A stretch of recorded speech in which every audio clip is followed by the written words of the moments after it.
रामकृष्ण हरी. जग खूप बदललंय, माणसं बदललीत, पण संतांचे शब्द आजही तितकेच जिवंत आहेत. जर तुम्हाला वाटत असेल की संतांची वाणी म्हणजे फक्त टाळ मृदंगाचा गजर, तर थांबा. आजचा हा व्हिडिओ तुमचे डोळे उघडणारा ठरेल. मऊ मेणाहून आम्ही विष्णुदास, कठीण वज्रास भेदू या उक्तीप्रमाणे आज आपण अशा विचारांचा सामना करणार आहोत जे तुमच्या आयुष्यातील संघर्षाला दिशा देतील. तयार राहा. हा अनुभव तुमच्या विचारांची दिशा बदलून टाकेल. संत निवृत्तीनाथांचा एक अत्यंत सुंदर अभंग आज आपण पाहणार आहोत. या अभंगाची सुरुवातच एका मोठ्या चमत्काराने होते. ज्या भगवंताला रूप नाही, आकार नाही, जो निराकार आहे, तो विठ्ठलाच्या रूपाने पंढरपुरात साकार झाला. चंद्रभागेच्या तीरावर म्हणजेच भिवरेच्या संगमावर तो ब्रह्मविठ्ठल बनून युगानुयुगे उभा आहे. भक्त पुंडलिक त्या विठ्ठलाचे मनोभावे ध्यान करत आहे आणि सतत विठ्ठल नामाचा गजर करत आहे. संत निवृत्तीनाथ म्हणतात की विठ्ठलाचे हे नाम इतके गोड आणि रसाळ आहे की त्याचे शब्दांत वर्णनच करता येत नाही.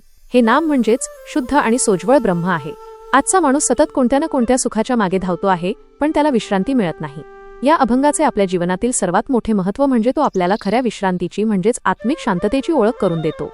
जेव्हा आपण विठ्ठल नामाशी जोडले जातो तेव्हा मनातील सर्व चिंता, भीती आणि नैराश्य संपून जाते. हा अभंग आपल्याला शिकवतो की जीवनातील खरे सुख भौतिक वस्तूंमध्ये नसून मनाच्या स्थिरतेमध्ये आहे. विठ्ठल नाम हे केवळ एक नाव नसून ती एक ऊर्जा आहे. रोजच्या जीवनात थोडे कष्ट कमी करून नामस्मरण केल्यास मनाची शक्ती वाढते.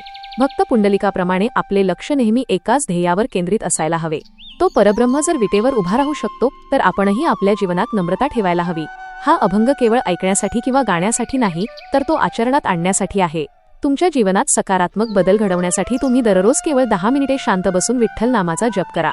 जेव्हा तुम्ही नामस्मरणात तल्लीन व्हाल तेव्हा तुमच्या कामातील लक्ष वाढेल, चिडचिड कमी होईल आणि घरातील वातावरण आनंदी होईल. हा अभंग आपल्याला कठीण प्रसंगातही शांत राहण्याची आणि देवावर विश्वास ठेवण्याची ताकद देतो. मित्रांनो, चंद्रभागेच्या वाळवंटात उभा असलेला तो विठ्ठल दुसरा कोणी नसून तुमच्या आमच्या पाठीशी उभी असलेली एक अदृश्य शक्ती आहे. त्या माऊलीचे नाम घ्या आणि जीवन आनंदाने जगून घ्या. चला तर मग जाणून घेऊया या अभंगाचा भावार्थ, विश्लेषण, सामाजिक संदेश व संताचा नैतिक धडा वास्तविक जीवनातील उदाहरणासह. पहिला चरण, निराकार वस्तू आकारासी आली, विश्रांती पैन झाली विश्वजना. भावार्थ विश्लेषण. श्रोते हो, या पहिल्याच चरणात संत निवृत्तीनाथ महाराज एका फार मोठ्या रहस्याचा उलगडा करत आहेत. ते म्हणतात की जे तत्व डोळ्यांना दिसत नाही, ज्याला कोणताही रंग नाही, रूप नाही, जो संपूर्ण विश्वात व्यापून राहिलेला निराकार परमेश्वर आहे, तो आज आपल्या डोळ्यांना दिसेल अशा एका सुंदर आकारात प्रकट झाला आहे. तो निराकार असूनही केवळ आपल्या भक्तांसाठी सगुण साकार विठ्ठल बनून पंढरीत उभा राहिला आहे. जेव्हा हा परमात्मा साकार रूपात भूतलावर आला तेव्हा संपूर्ण विश्वातील माणसांना, सर्व जीवमात्रांना एक परम शांतता लाभली. या जगात माणूस सुखाच्या शोधात अखंड धावत असतो. अनेक संकटांनी आणि दुःखांनी तो थकून जातो. पण जेव्हा तो या सावळ्या विठ्ठलाच्या रूपाकडे पाहतो तेव्हा त्याचे सगळे कष्ट, सगळे श्रम आणि मनातील सगळी उलथापालथ एका क्षणात थांबते. त्याच्या मनाला आणि आत्म्याला एक नितांत सुंदर अशी विश्रांती मिळते. म्हणजेच भगवंताचे हे सगुण रूप संसारातील तापलेल्या मनाला शांत करणारी एक शीतल सावली ठरले आहे. सामाजिक संदेश आणि नैतिक धडा. त्या काळात समाजात प्रचंड विषमता, जातीभेद आणि अंधश्रद्धा पसरलेली होती. सामान्य माणसाला ईश्वराचे रूप अत्यंत कठीण, अमूर्त आणि केवळ उच्चवर्गीयांसाठीच मर्यादित वाटत होते. अशा वेळी संतांनी सांगितले की जो परमेश्वर निराकार आहे तो आपल्या सर्वांसाठी विठ्ठलाच्या रूपाने सगुण आकारात प्रकट झाला आहे. यातून संतांना समाजाला असा नैतिक धडा द्यायचा होता की निसर्गातील किंवा विश्वातील जी सर्वोच्च शक्ती आहे ती सर्वांसाठी समान आहे. जेव्हा ती शक्ती मानवी रूपात किंवा प्रतीकात आपल्यासमोर येते तेव्हा समाजातील शेवटच्या घटकालाही एक प्रचंड मानसिक आधार मिळतो, एक विश्रांती मिळते. म्हणजेच समाजात शांतता, सुव्यवस्था आणि सर्वांना समान न्याय मिळणे किती गरजेचे आहे, हाच या चरणाचा मुख्य सामाजिक संदेश आहे. वास्तविक जीवनातील उदाहरण. याचे एक उत्तम आधुनिक उदाहरण म्हणजे आपल्या देशाचे संविधान आणि कायदा. कायदा किंवा न्याय ही एक अमूर्त निराकार संकल्पना आहे. जोपर्यंत ती केवळ पुस्तकात असते तोपर्यंत सर्वसामान्य माणसाला तिचा थेट अनुभव येत नाही. पण जेव्हा एखादा प्रामाणिक पोलीस अधिकारी, एखादा संवेदनशील न्यायाधीश किंवा एखादा समाजसेवक प्रत्यक्ष रस्त्यावर उतरून एका गरीब, अन्यायग्रस्त माणसाला न्याय मिळवून देतो तेव्हा ती निराकार न्यायाची संकल्पना आकारात येते. त्या गरीबाच्या मनाला जी सुरक्षितता आणि शांतता लाभते तीच खरी विश्वजनांना मिळालेली विश्रांती आहे. जेव्हा समाजातील मोठी पदे किंवा नियम सर्वसामान्यांच्या कल्याणासाठी प्रत्यक्ष काम करतात तेव्हाच समाजाला खरा आधार मिळतो. दुसरा चरण, भिवरा संगमीन निरंतर सम, तल्लीन ब्रह्म उभे असे. भावार्थ विश्लेषण. आता हा निराकार देव आकारात यायला नक्की कुठे उभा आहे याचे अत्यंत मनोहारी वर्णन महाराज या दुसऱ्या चरणात करतात. पंढरपुराजवळून वाहणारी जी चंद्रभागा नदी आहे तिलाच भिवरा नदी असेही म्हणतात. या भिवरेच्या विस्तीर्ण पात्रापाशी तिच्या पवित्र संगमावर तो परमात्मा उभा आहे. कसा उभा आहे तर तो निरंतर म्हणजे अगदी 24 तास भूत, भविष्य आणि वर्तमान या तिन्ही काळात तिथेच स्थिर आहे. महाराज म्हणतात की तो तिथे समचरणांवर उभा आहे. त्याचे दोन्ही पाय विटेवर अगदी समसमान रेषेत ठेवलेले आहेत. याचा अर्थ असा की तो श्रीमंत गरीब, लहान मोठा, जातीपाती असा कोणताही भेदभाव न करता सर्वांकडे समदृष्टीने पाहतो. तो स्वतः परब्रह्म असूनही भक्तांच्या प्रेमात इतका तल्लीन झाला आहे, इतका दंग झाला आहे की आपली शुद्ध अर्पून तो दोन्ही हात कमरेवर ठेवून युगेनयुगे उभा आहे. भक्तांचे दुःख हरण करण्यासाठी आणि त्यांना आपलेसे करण्यासाठी हे परब्रह्म चंद्रभागेच्या वाळवंटात प्रेमाने ओतप्रोत भरून उभे ठाकले आहे. सामाजिक संदेश आणि नैतिक धडा. संत निवृत्तीनाथ म्हणतात की चंद्रभागेच्या तीरावर ते परब्रह्म विठ्ठल रूपात निरंतर सम म्हणजेच सर्वांसाठी समान भाव ठेवून उभे आहे. त्या काळी माणसामाणसांत प्रचंड भेद पाडले गेले होते. विठ्ठलाने विटेवर समचरण उभे राहून समाजाला समतेचा सर्वात मोठा नैतिक धडा दिला. संतांना समाजाला हे सांगायचे होते की जशी नदी सर्वांची तहान सारखीच भागवते, तिथे कोणताही भेदभाव नसतो. तसेच समाजाने सुद्धा जात, धर्म, गरीब, श्रीमंत हे भेद विसरून सर्वांशी सम म्हणजेच समानतेने वागले पाहिजे. उच्च नीचतेची भिंत तोडून समाजात समरसता निर्माण करणे हा या चरणाचा अत्यंत मोलाचा संदेश आहे. वास्तविक जीवनातील उदाहरण. आजच्या काळात याचे सर्वात सुंदर उदाहरण म्हणजे आपली सार्वजनिक वाहतूक व्यवस्था किंवा खानावळी किंवा लंगर. समजा आपण रेल्वेच्या किंवा मेट्रोच्या डब्यात प्रवास करत आहोत. तिथे एकाच सीटवर एक करोडपती उद्योगपतीही बसू शकतो आणि एक सामान्य मजूरही बसू शकतो. तो डबा किंवा ती रेल्वे दोघांनाही तितक्याच वेगाने, तितक्याच सुरक्षिततेने त्यांच्या ध्येयापर्यंत पोहोचवते. तिथे कोणाची जात, धर्म किंवा बँक बॅलन्स विचारला जात नाही. सर्वजण तिथे समान असतात.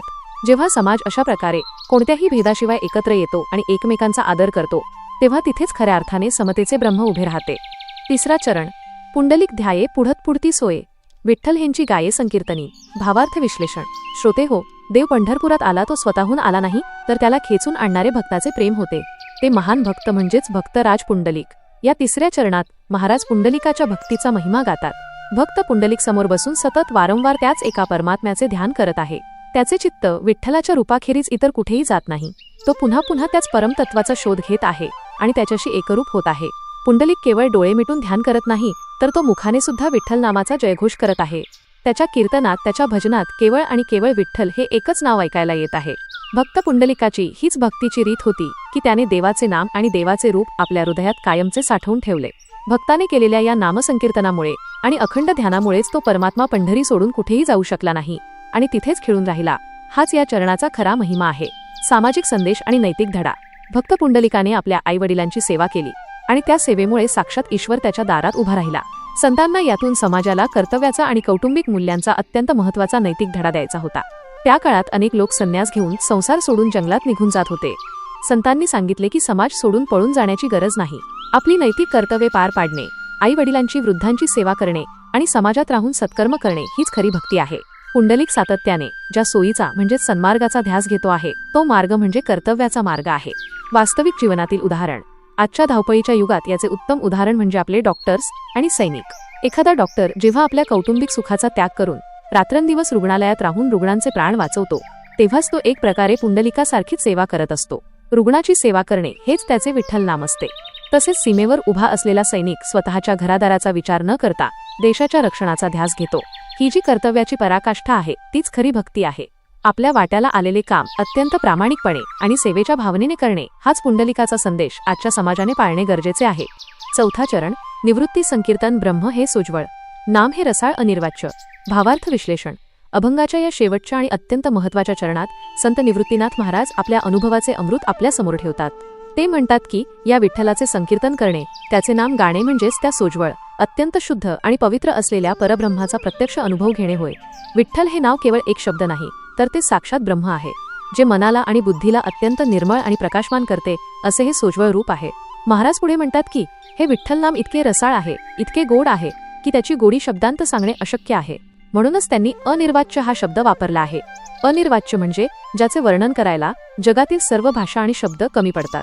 जसे एखाद्या मुक्या माणसाने गूळ खाल्ला तर त्याला आनंद तर होतो, पण तो शब्दांत सांगू शकत नाही. अगदी तसेच या विठ्ठल नामाच्या आनंदाचे आहे. जो या नामाचा जप करतो त्यालाच त्यातील अमृताचा रस चाखता येतो. हे नाम अलौकिक आहे, अद्भुत आहे आणि माणसाला थेट ईश्वराशी जोडणारे आहे, असा सुंदर संदेश देऊन महाराज या अभंगाची सांगता करतात. सामाजिक संदेश आणि नैतिक धडा. शेवटच्या चरणात संत निवृत्तीनाथ सांगतात की हे जे संकीर्तन आहे, हे जे नाम आहे, ते अत्यंत सोज्वळ, रसाळ आणि शब्दांच्या पलीकडचे आहे. त्या काळी ज्ञानी लोकांची भाषा संस्कृत होती, जी सर्वसामान्य जनतेला समजत नव्हती. संतांनी प्राकृत भाषेत म्हणजेच लोकभाषेत नामसंकीर्तन सुरू केले, जेणेकरून समाजातील अगदी शेवटचा माणूसही त्यात सामील होऊ शकेल. यातून संतांना असा नैतिक धडा द्यायचा होता की समाजात सुसंवाद असणे अत्यंत आवश्यक आहे. आपल्या बोलण्यात, विचारात आणि वर्तनात एक सोज्वळपणा म्हणजेच पारदर्शकता आणि सात्विकता असायला हवी. आपली भाषा रसाळ आणि जोडणारी असावी, तोडणारी नसावी. वास्तविक जीवनातील उदाहरण. याचे वास्तविक उदाहरण म्हणजे आजच्या काळातील रक्तदान शिबिरे किंवा सामूहिक मदत कार्ये. समजा एखाद्या ठिकाणी नैसर्गिक आपत्ती आली, पूर आला, तर लोक जात पात राजकारण सर्व काही विसरून एकत्र येतात आणि पीडितांना मदत करतात. तिथे जी निस्वार्थ भावना असते ती अत्यंत सोज्वळ असते. तिथे कोणालाही प्रसिद्धीची हाव नसते, केवळ दुसऱ्याचे अश्रू पुसण्याचा आनंद असतो. तो आनंद इतका मोठा असतो की तो शब्दांत सांगता येत नाही. तो अनिर्वाच्य असतो. जेव्हा समाज एकत्र येऊन कोणत्याही अपेक्षेशिवाय एकमेकांना मदत करतो तेव्हा ते कार्य म्हणजे एक पवित्र संकीर्तनच ठरते. आजच्या म्हणजेच सध्याच्या काळातील नवीन पिढीसाठी अभंगाचा संदेश त्यांच्या आधुनिक भाषेत. आजच्या तरुण पिढीला जर हा विचार सांगायचा असेल तर तो त्यांच्या भाषेत त्यांच्या जगण्याशी जोडून सांगावा लागेल. मित्रांनो, आज आपण ज्याला मेंटल पीस किंवा मनशांती म्हणतो तीच संत निवृत्तीनाथांनी सांगितलेली विश्रांती आहे. आजची पिढी सतत थॉट्सच्या ट्रॅफिकमध्ये म्हणजेच विचारांच्या गर्दीत जगत असते. करिअर, सोशल मीडिया, नातीगोती या सगळ्यांमुळे मन सतत विचलित असते. अशा वेळी मनाला रिचार्ज करण्यासाठी विठ्ठल नाम हे एका पॉवर बँकसारखे काम करते. विठ्ठलाचे विटेवर सम राहणे म्हणजे दुसरे काही नसून आजच्या भाषेत परफेक्ट इमोशनल बॅलन्स आहे. आयुष्यात येणारे अप्स अँड डाऊन्स कसे हँडल करायचे हे विठ्ठलाची ती मूर्ती आपल्याला शिकवते. पुंडलिकाचे ध्यान म्हणजे आपले फोकस आणि कन्सिस्टन्सी होय. जसे आपण आपल्या ध्येयावर फोकस करतो तसेच आपल्या मनाला चांगल्या विचारांवर फोकस करायला शिकवणे म्हणजे पुंडलिकाचे ध्यान आहे. हा अभंग आपल्याला जुन्या काळात घेऊन जात नाही तर आजच्या गजबजलेल्या जगात कसे शांत आणि आनंदी राहायचे याचे थेट आणि प्रॅक्टिकल लाईफ हॅक्स देतो. चला तर मग हा सुंदर विचार केवळ कानाने न ऐकता आपल्या रोजच्या जगण्यात आणूया आणि त्या रसाळ गोड नामाचा प्रत्यक्ष अनुभव घेऊया. तुमच्यासाठी आजची कृती. तर श्रोते हो, संत निवृत्तीनाथ महाराजांनी या अभंगातून आपल्याला केवळ देवाचे रूप नाही सांगितले तर जगण्याची एक सुंदर कला शिकवली आहे.